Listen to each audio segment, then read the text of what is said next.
बिस्मिल्लाहिर्रहमानिर्रहीम। आज के इस सेशन में हम स्पेक्ट्रोस्कोपी को डिस्कस करने जा रहे हैं। तो ये जो स्पेक्ट्रोस्कोपी है ये ना सिर्फ फार्मा लैब में काम करने वाले लोगों के लिए यूज़फुल है, बल्कि कहीं भी कोई एनालिस्ट काम कर रहा है तो उसको स्पेक्ट्रोस्कोपी से, स्पेक्ट्रोफोटोमीटर से लाजमी उसका वास्ता पड़ता है।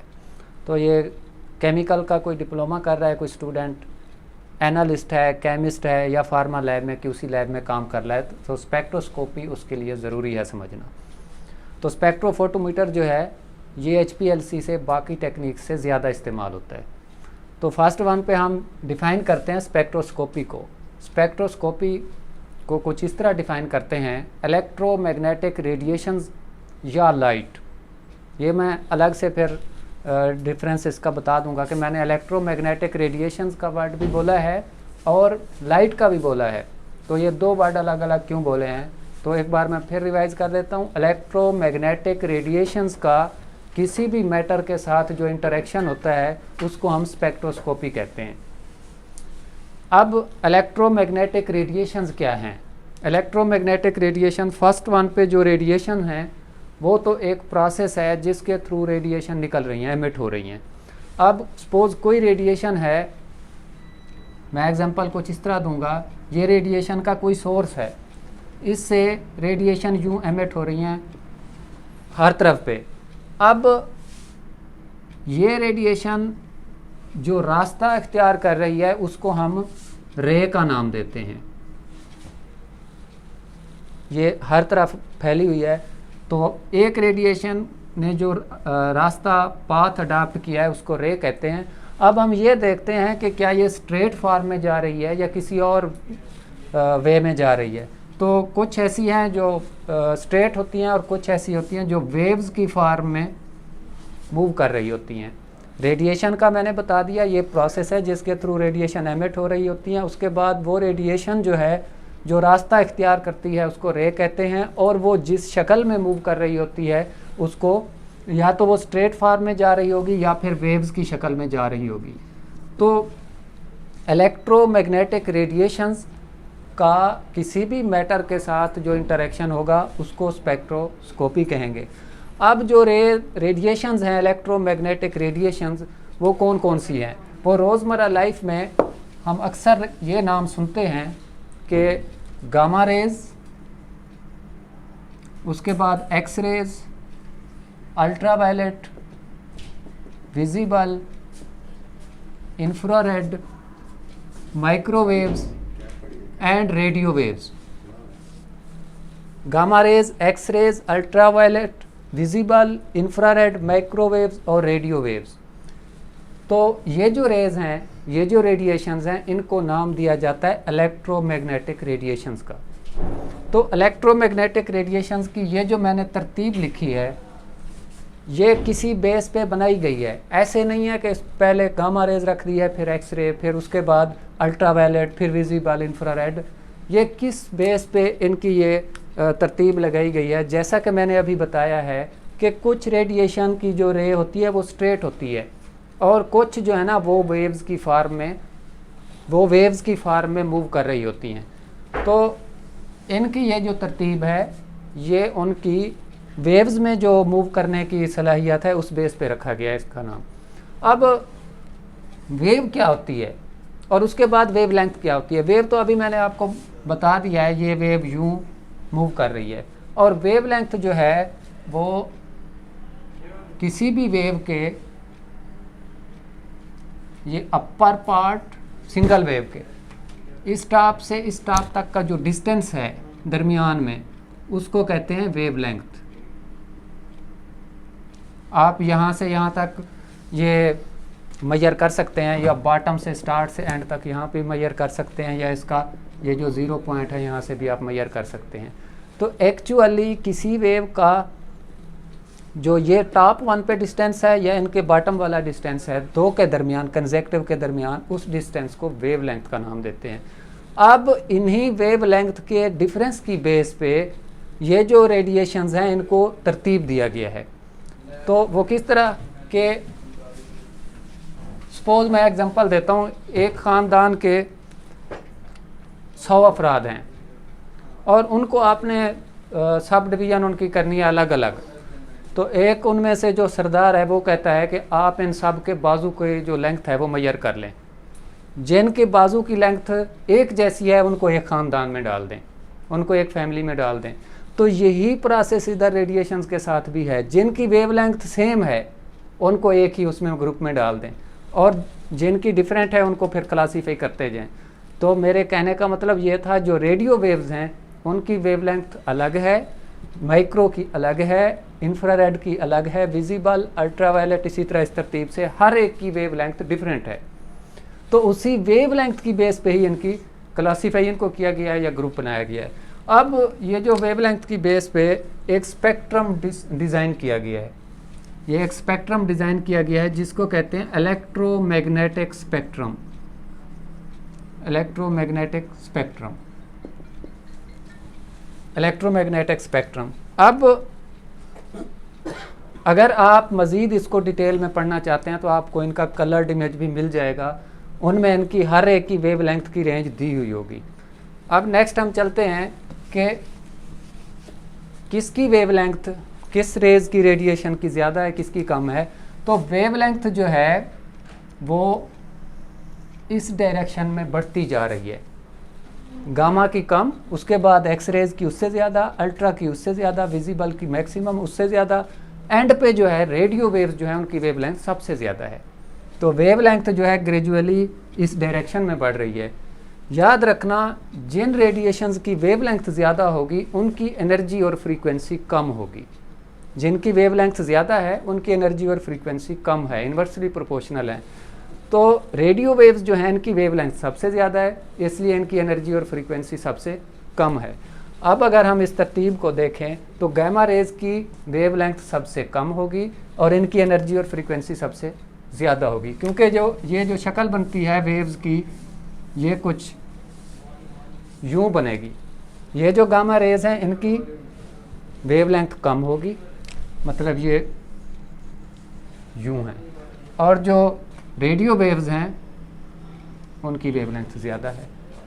तो ये तो जस्ट मैंने एक इन्फॉर्मेशन देने के लिए कि मैंने वर्ड बोला है इलेक्ट्रोमैग्नेटिक रेडिएशंस का, तो उसके लिए मैंने ये थोड़ा सा ब्रीफ कर दिया है कि इलेक्ट्रोमैग्नेटिक रेडिएशंस क्या हैं, वेवलेंथ क्या है, उसके बाद इनकी एनर्जी और फ्रीक्वेंसी की रेशो क्या है, और वेवलेंथ और एनर्जी और फ्रीक्वेंसी का ताल्लुक आपस में क्या है। तो इसके अलावा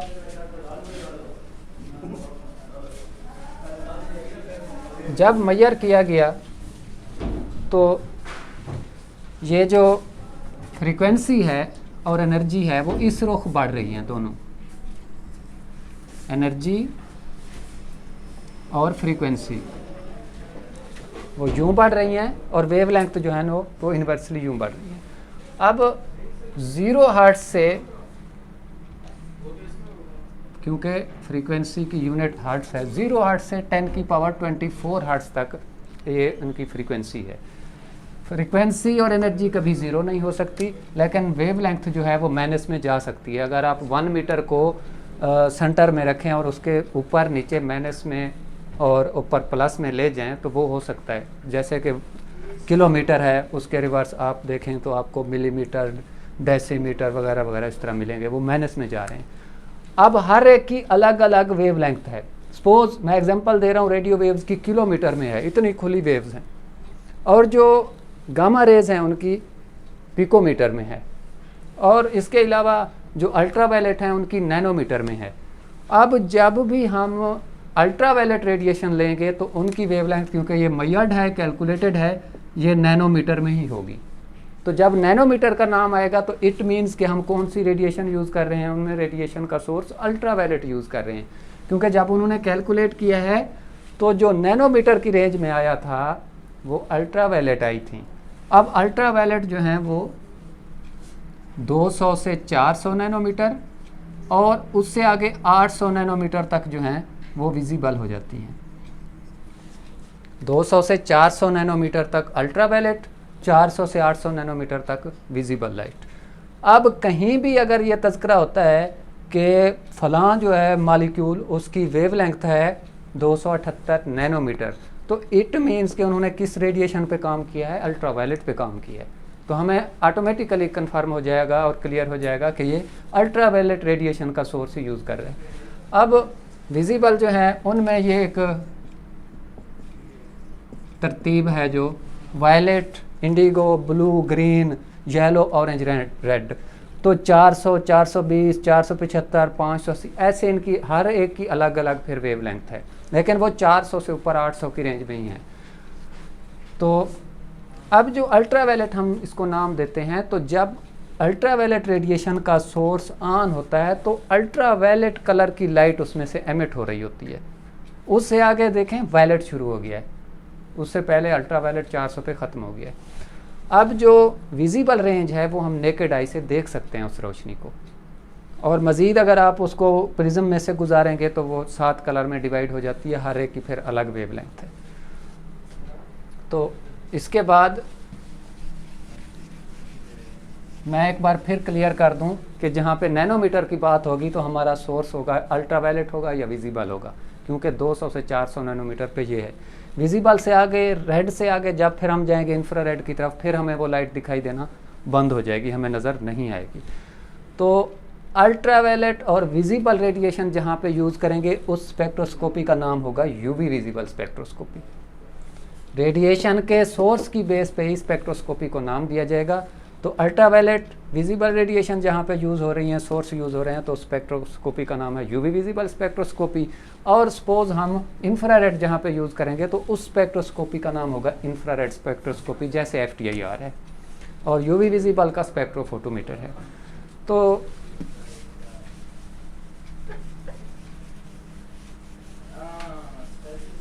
नेक्स्ट मैं आपको बता देता हूँ, क्योंकि जो यूवी विजिबल स्पेक्ट्रोस्कोपी है उसके लिए जो इंस्ट्रूमेंट यूज़ होता है वो है स्पेक्ट्रोफोटोमीटर।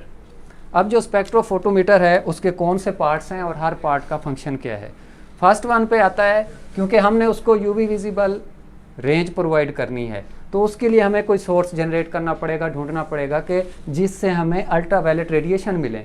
तो वो जो रेडिएशन का सोर्स है, रेडिएशन सोर्स जो स्पेक्ट्रोफोटोमीटर में यूज़ हो रहा है वो 5 किस्म के सोर्स हैं जिनसे हम अल्ट्रावायलेट रेडिएशन ले सकते हैं। फर्स्ट वन पे टंगस्टन फिलामेंट लैंप है, दूसरा है हाइड्रोजन डिस्चार्ज लैंप,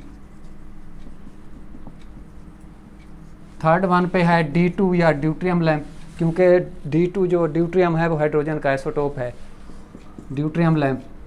और उसके बाद है जीनॉन डिस्चार्ज लैंप, और एक आखिरी जो है वो मरकरी आर्क। तो इनको मैं थोड़ा डिफाइन कर देता हूँ। ये टंगस्टन फिलामेंट लैंप जो है, इसके अंदर टंगस्टन का लैंप अपना फिलामेंट मौजूद है, जो कि आम घरों में बल्ब इस्तेमाल होता है, उसके अंदर भी टंगस्टन का फिलामेंट मौजूद होता है। जब इसको हम इलेक्ट्रिसिटी प्रोवाइड करते हैं तो ये एनर्जी एमिट करना शुरू कर देता है, जिसके नतीजे में रोशनी हमें हासिल होती है। तो ये टंगस्टन फिलामेंट आम रूटीन में इस्तेमाल होने वाला बल्ब भी है, और यहाँ पे भी टंगस्टन लैंप स्पेक्ट्रोफोटोमीटर के अंदर भी मौजूद होता है। ये टंगस्टन लैंप जो है ये विजिबल लाइट का सोर्स प्रोवाइड करता है, विजिबल लाइट के सोर्स के तौर पे टंगस्टन लैंप यूज़ होता है। अब एक ही स्पेक्ट्रोफोटोमीटर के अंदर टंगस्टन लैंप भी मौजूद होता है और अल्ट्रावायलेट रेडिएशन का जो लैंप होता है वो भी मौजूद होता है। अब नेक्स्ट है हाइड्रोजन डिस्चार्ज लैंप। इसमें भी हाइड्रोजन को फिल किया जाता है इस लैंप के अंदर। जब इलेक्ट्रिसिटी गुजारते हैं तो उसके जो आइटम्स हैं उनके साथ टकराते हैं इलेक्ट्रिसिटी के इलेक्ट्रॉन के साथ, तो तब लाइट एमिट होती है। उसके बाद है D2 लैंप। D2 लैंप जो है वो हाइड्रोजन से 3 to 5 टाइम्स ग्रेटर स्टेबल है, इसलिए हम हाइड्रोजन यूज़ करने की बजाय हम D2 लैंप मोस्टली यूज़ करते हैं। अक्सर नाम भी यही मिलता है कि D2 लैंप इस इंस्ट्रूमेंट का फेल हो गया है। तो D2 लैंप जो है वो अल्ट्रावायलेट रेडिएशन के सोर्स के तौर पे हम यूज़ कर रहे हैं, और टंगस्टन लैंप जो है वो विजिबल की रेंज के लिए। D2 लैंप 200 से 400 नैनोमीटर के हमें रेडिएशन दे रहा होता है, और जब वो ऑन होता है तब हमें दिखाई भी देता है। अगर हम उसको थोड़ी कोशिश करनी चाहिए कि उससे बच के रहना चाहिए, क्योंकि ये ख़तरनाक रेज हैं। और टंगस्टन लैंप जब ऑन होता है वो तो जस्ट बल्ब ही होता है। तो ये 400 से 800 नैनोमीटर की रेंज के लिए टंगस्टन लैंप, 200 से 400 के लिए D2 लैंप। ये दोनों lamp at a time install होते हैं स्पेक्ट्रोफोटोमीटर में। नेक्स्ट है जीनॉन डिस्चार्ज लैंप। इसमें जैसा कि नाम से ज़ाहिर है जीनॉन गैस यूज़ हो रही है इसमें। उसके बाद है मरकरी और इसमें मरकरी के वेपर फिल किए जाते हैं। लेकिन ये तो जस्ट इंफॉर्मेशन के लिए बताना था। जो हमारे इस्तेमाल में है वो ये 2 लैंप हैं स्पेक्ट्रोफोटोमीटर के अंदर जो मोस्टली यूज़ हो रहे हैं और स्टेबल हैं, टंगस्टन फिलामेंट लैंप और D2 लैंप।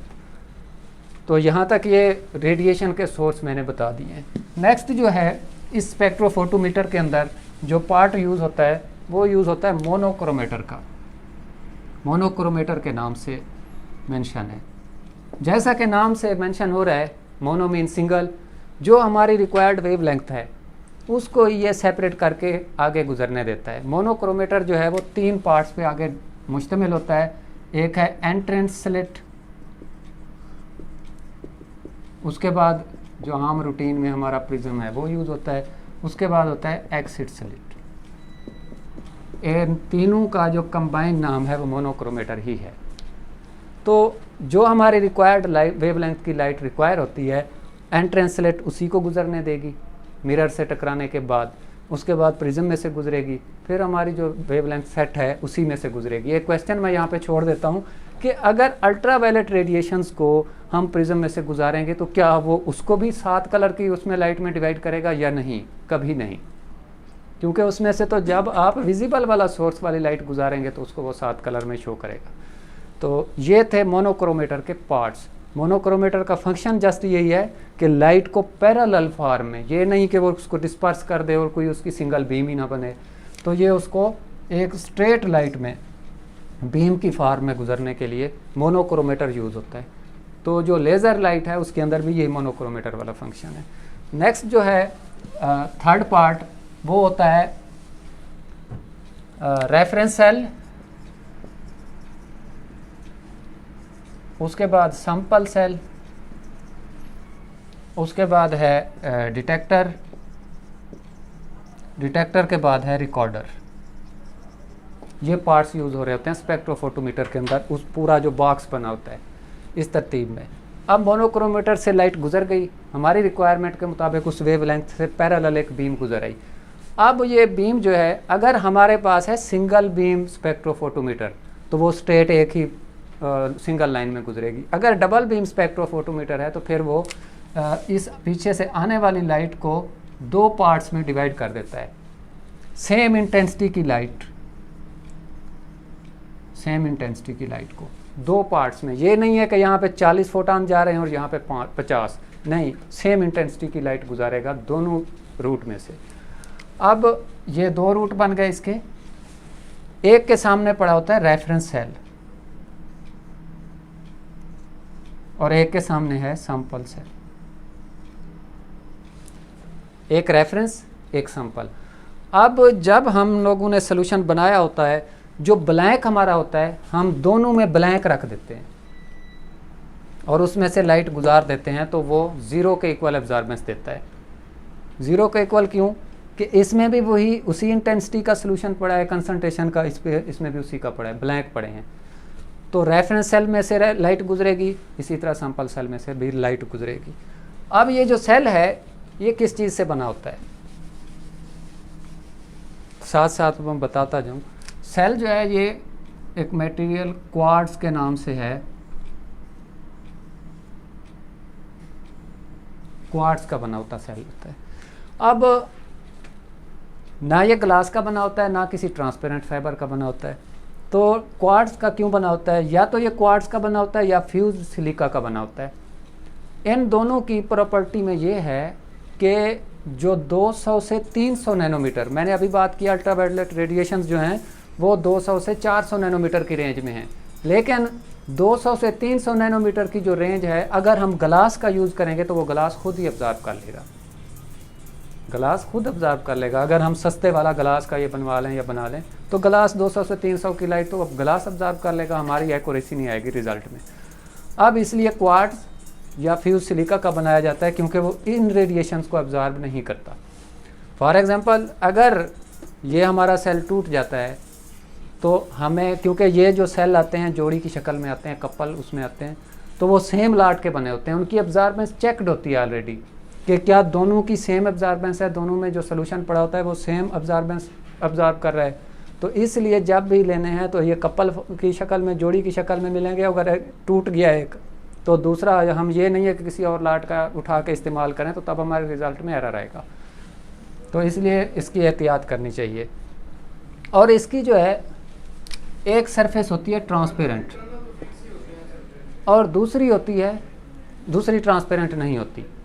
जो ट्रांसपेरेंट सरफेस होती है वो एक्चुअली जो पीछे से बीम आ रही होती है उसके सामने रखी जाती है। ट्रांसपेरेंट साइड सामने होगी तो उसमें से लाइट गुजरेगी। अगर ट्रांसपेरेंट साइड सामने नहीं है तो फिर लाइट नहीं गुजर पाएगी, इसलिए ट्रांसपेरेंट साइड को सामने रखा जाता है। अब इस जो क्वार्ट्ज का ये जो बना हुआ सेल है, इसकी लेंथ कितनी है? लेंथ का मतलब ये वाली लेंथ नहीं काउंट की जाती, पाथ लेंथ काउंट किया जाता है इसका। ये डिस्टेंस जो है जिसमें से लाइट गुजरेगी, जो सोल्यूशन से फिल्ड होगा जिसमें से लाइट गुजरेगी, ये उसकी पाथ लेंथ है। तो पाथ लेंथ का क्लियर हो गया और ये किस मटेरियल का बना है वो भी क्लियर हो गया। अब गलती से लोग फार्मूला लिखते हुए लिख देते हैं डायरेक्टली प्रोपोर्शनल टू लेंथ। वो लेंथ तो सेल की ये है, लेकिन पाथ लेंथ हमें रिक्वायर है। पाथ लेंथ ये है जिसमें से लाइट ने गुजर के आगे निकलना है। तो रेफरेंस सेल की भी बात हो गई, सैंपल सेल की भी बात हो गई। अब नेक्स्ट है डिटेक्टर। डिटेक्टर क्या? जब लाइट ये मैं एक डायग्राम बना देता हूँ। एनर्जी सोर्स है D2 लैंप और ये टंगस्टन लैंप, और उसके बाद ये एक मिरर मौजूद है यहाँ पे। उसमें से लाइट टकराने के बाद ये एंट्रेंस स्लिट, ये प्रिज्म, उसके बाद ये एक्सिट स्लिट, उसके बाद ये ग्रेटिंग मिरर वगैरह जो चीज़ यहाँ पे इस्तेमाल होगी वो अगर सिंगल बीम है तो वो सिंगल फार्म में, अगर डबल बीम है तो वो डबल उसमें। उसके बाद ये रेफरेंस सेल में से गुजर जाएगी, ये सैंपल सेल में से गुजर जाएगी। इससे गुजरने के बाद ये जाएगा रिकॉर्ड पूरे का पूरा डिटेक्टर को। अब जो डिटेक्टर है वो 3 किस्म के डिटेक्टर यूज़ हो रहे हैं। स्पेक्ट्रोफोटोमीटर के अंदर ही जो डिटेक्टर हैं वो 3 किस्म के हैं। एक है फोटोवोल्टाइक डिटेक्टर,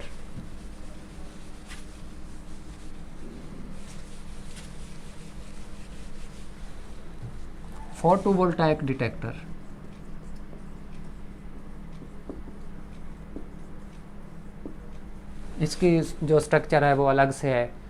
ऊपर इसके गोल्ड या सिल्वर की लेयर होती है, उसके नीचे सिलीनियम की लेयर होती है, उसके नीचे आयरन होता है। वो जस्ट इलेक्ट्रॉन की बम्बार्डमेंट को ज़ाय होने से बचाने के लिए। तो उसके बाद है फोटो सेल, मैं नाम ही जस्ट मेंशन कर देता हूँ। उसके बाद फोटो मल्टीप्लायर ट्यूब है, फोटो मल्टीप्लायर ट्यूब जो रूटीन में यूज़ हो रहा है और हर जगह पे यूज़ हो रहा है, वो ये डिटेक्टर यूज़ हो रहा है स्पेक्ट्रोफोटोमीटर के अंदर, फोटो मल्टीप्लायर ट्यूब। तो ये जो है जो लाइट ट्रांसमिट होके आ रही है, अभी मैं अब्जॉर्बेंस और ट्रांसमिटेंस को भी डिटेल कर देता हूँ। जो लाइट ट्रांसमिट होके आ रही है उसकी इंटेंसिटी को मेजर करके आगे रिकॉर्डर को भेज देता है। तो रिकॉर्डर हमें अब्जॉर्बेंस की फॉर्म में प्लस माइनस और फार्मूला लगा के हमें वो अब्जॉर्बेंस बता देता है। तो ये तो थे डिटेक्टर जो कि इस्तेमाल होते हैं, लेकिन सबसे ज़्यादा इस्तेमाल होने वाला जो है वो फोटो मल्टीप्लायर ट्यूब है, उस डिटेक्टर का नाम। अब एब्जॉर्बेंस क्या है और ट्रांसमिटेंस क्या है?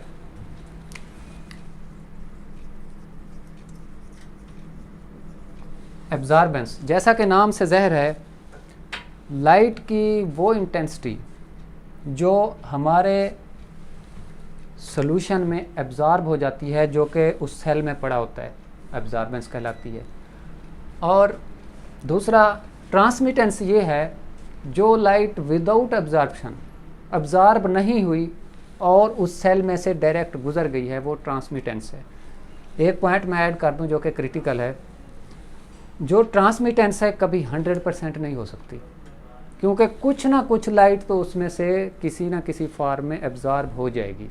इसलिए जब भी हम स्पेक्ट्रोफोटोमीटर पे रीडिंग लेते हैं, एब्जॉर्बेंस लेते हैं, तो हमेशा वो आपको 0.919, 0.999 इस फॉर्म में मिलेगी। अगर इससे ऊपर एब्जॉर्बेंस आ रही है तो आपका बेयर लंबा लाभ फेल हो गया वहाँ पे। क्यों फेल हुआ है? या तो आपके सैंपल की कंसंट्रेशन ज़्यादा है, जितनी लाइट पीछे से आ रही है उससे ज़्यादा उसको आगे अब्जॉर्ब होने के लिए उसकी ज़रूरत है। तो इसलिए वो आपने उसको ओवर वो कर दिया है, रेंज से भी ओवर कर दिया है, कंसंट्रेशन भी ओवर कर दिया है, इसलिए आपको फिर वो अब्जॉर्बेंस 2000, 3000 या 2 पॉइंट या 3 पॉइंट देगा। तो इट मीन्स वहाँ पे एरर है। हमें जब भी यूज़ करना चाहिए सोल्यूशन स्पेक्ट्रो के लिए तो लो कंसंट्रेशन का यूज़ करना चाहिए। मोस्टली 5 से 25 माइक्रोग्राम तक जो है कंसंट्रेशन जो है वो चलती है स्पेक्ट्रोफोटोमीटर पे। उससे ज़्यादा का तो फिर वही बियर-लैम्बर्ट लॉ हमारा फेल हो जाएगा। अब एब्जॉर्बेंस को डिफ़ाइन किया, ट्रांसमिटेंस को डिफ़ाइन किया। ट्रांसमिटेंस एक्चुअली रेशो ही है। मीन्स हमने 100 फोटान गुजारे हैं, उनमें से रेफरेंस में से, क्योंकि रेफरेंस में कोई केमिकल मौजूद नहीं है, कोई ऐसा सॉल्यूट सॉल्वेंट में मौजूद नहीं है, हमने 100 गुजारे हैं, उनमें से 99 पास हो गए हैं। तो 99 divided by 100 is equal to 0.99। कभी 100% ये या 1 के इक्वल नहीं होगा। तो ये ट्रांसमिटेंस एक्चुअली एक रेशो ही है कि जो लाइट हम गुजार रहे हैं उसकी अमाउंट, जो लाइट आगे ट्रांसमिट हो रही है वो उसकी अमाउंट, और जो लाइट हमने पीछे से जिस इंटेंसिटी की दी थी वो उसको डिवाइड करेंगे तो वो हमारी ट्रांसमिटेंस निकलेगी, वो रेशो निकलेगी। अब हमने एक नाम सुना हुआ है बियर-लैम्बर्ट लॉ का। जो बेयर्स था उसने ये कहा है कि जितनी कंसंट्रेशन ज़्यादा होगी उतनी अब्जॉर्बेंस ज़्यादा होगी। जितना उस सॉल्यूशन में सल्यूट या हमारा जो केमिकल कंपाउंड है ज़्यादा होगा सॉल्यूशन में, उतनी ज़्यादा एब्जॉर्बेंस होगी। Means absorbance is directly proportional to concentration. ये कहा था बेयर्स ने। तो बेयर्स ने ये कहा कि absorbance is directly proportional to concentration. Absorbance बढ़ेगी तो कंसंट्रेशन भी बढ़ेगी, या कंसंट्रेशन बढ़ेगी तो एब्जॉर्बेंस भी बढ़ेगी। तो इसको अगर आप एक ग्राफ की शक्ल में ड्रा करें तो ये यूँ बनेगा।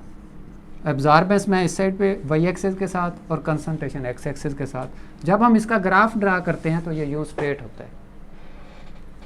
ये एब्जॉर्बेंस और कंसंट्रेशन के अगेंस्ट है, और ये बेयर्स का लॉ है। तो नेक्स्ट जो था, लैम्बर्ट्स ने भी अपना व्यू दिया इसी पे। वो कहता है नहीं, इसके साथ एक चीज़ और ऐड करें।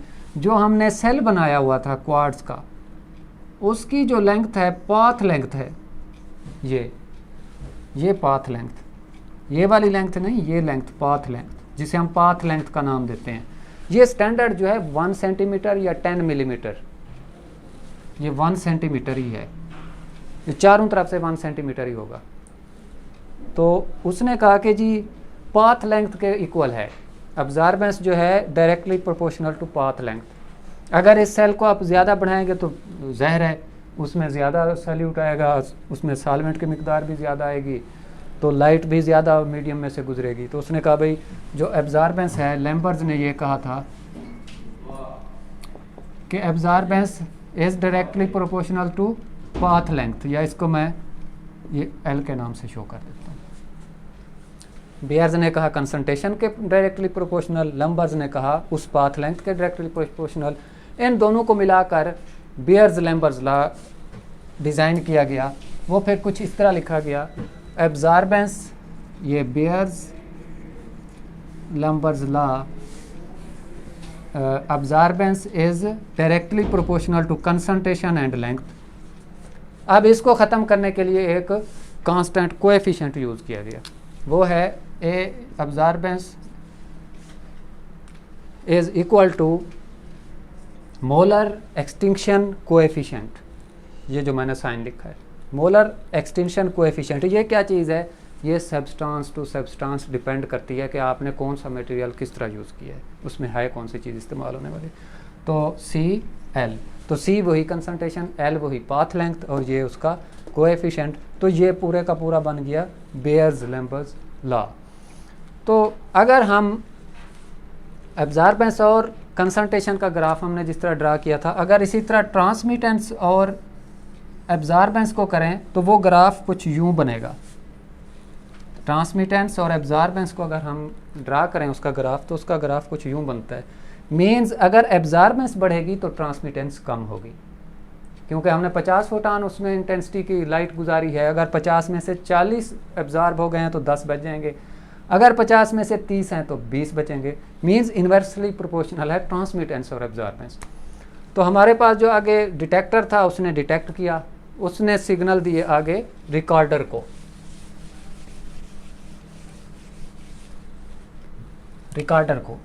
रिकॉर्डर जो है वो उस इंटेंसिटी को मद्देनज़र रखते हुए हमें फार्मूला लगा के एब्जॉर्बेंस वैल्यू बताता है। जो एब्जॉर्बेंस वैल्यू होगी, सपोज हमने एक सैंपल बनाया है किसी भी केमिकल का जिसकी कंसंट्रेशन है 10 माइक्रोग्राम पर ml, उसकी एब्जॉर्बेंस आई। तो जो तरीका है वो ये है कि हम आफ्टर सेटिंग इंस्ट्रूमेंट हम उसमें से फर्स्ट वन पे जो है जो बेस लाइन बनाएंगे, उसमें रेफरेंस सेल और सैंपल सेल दोनों में जो है ना वो ब्लैंक यूज़ करेंगे जिसके अंदर हमने उस कंपाउंड को डिज़ोल्व किया था, ताकि उसकी कोई अपनी एब्जॉर्बेंस है तो वो पहले मैनेज हो जाए, जस्ट फिर बच जाए पीछे उसी प्योर केमिकल की। तो हमने 10 माइक्रोग्राम पर ml का सोल्यूशन बनाया था, हमने पहले ब्लैंक लगा लिए, उसके बाद जो रेफरेंस है उसको हम चेंज नहीं करेंगे, जो सैंपल था उसमें पहले स्टैंडर्ड की वैल्यू लेंगे, उसके बाद फिर सैंपल की भी उसी में लेंगे। तो सपोज जो सैंपल था वो दे रहा है 515.515 और जो स्टैंडर्ड है जब हमने उसको चलाया तो वो दे रहा है 0.514। ये सैंपल की एब्जॉर्बेंस, ये स्टैंडर्ड की एब्जॉर्बेंस। अगर अब हमने रिज़ल्ट कैलकुलेट करना है तो क्या करेंगे, sample absorbance of sample over absorbance of standard multiply 100। अगर कोई कंसंट्रेशन का फ़र्क नहीं है, अगर कंसंट्रेशन का फ़र्क है तो फिर हम लिखेंगे concentration of standard over concentration. ये उलट है, यहाँ पे सैंपल ऊपर आ रहा है, यहाँ पे स्टैंडर्ड ऊपर आ रहा है, सैंपल नीचे आ रहा है, तो कंसंट्रेशन ऑफ सैंपल मल्टीप्लाई 100। तो इस तरह जो है ना हम इसका रिज़ल्ट कैलकुलेट करेंगे। तो मेरे ख्याल में स्पेक्ट्रोस्कोपी, स्पेक्ट्रोफोटोमीटर, उसके पार्ट्स, उसकी एब्जॉर्बेंस, उसमें यूज़ होने वाला क्यूवेट के अंदर सेल किस चीज़ का बना होता है, तो मैंने ये डिटेल में मेंशन कर दिया है, बता दिया है। तो ओके, बेस्ट ऑफ लक, अल्लाह हाफ़िज़।